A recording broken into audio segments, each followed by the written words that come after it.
ঘরের ভিডিও দেখে অনেকেই বলেছে দিদিভাই তোমার ঘরটার ভিডিওগুলো খুব সুন্দর হয় এবং ঘরটাকে একটু দেখাও যে তোমার ঘরে কি কি আছে। আমার সাজানোটা ভীষণ পছন্দ করেছে, এই জন্য অসংখ্য ধন্যবাদ। এত সুন্দর সুন্দর কমেন্ট আমি পেয়েছি এই ঘরের জন্য, মানে আমার এই সাইডটা এটা তোমাদের বেশি পছন্দ হয়েছে। আগেই বলি এটা কিন্তু এমনি কি বলে ওটাকে প্লাস্টিক টাইপ, আমি অনলাইনে অর্ডার করেছিলাম। আর একটু দেখে নাও তোমরা, হ্যাঁ আমি চট জলদি দেখিয়ে দেবো।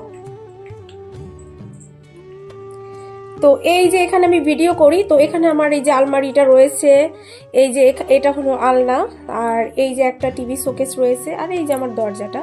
আর দেখো এটা রিং লাইট। অনেকে আমাকে বলো না যে দিদিভাই তুমি মনে হচ্ছে ফিল্টার দিয়ে, না এটা আমার রিং লাইটের জন্য ওই আলোটা আসে। দেখো এই দিকের আলোগুলো আলাদা না, এই শোকেসটা। আর এখানে বসার জন্য এটা আমি ইউটিউবে ফেসবুকে আসার পরে কিনেছি সোফাটা। অনেক দিদিভাইরা আসে, দাদাভাইরা আসে বসতে দেওয়ার জন্য।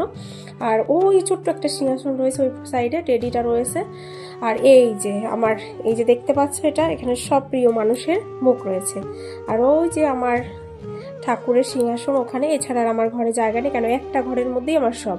আর এই যে আমার খাট। এই পর্যন্তই সমাপ্ত। কেমন লাগলো আমার রুমটা তোমরা অবশ্যই জানিও।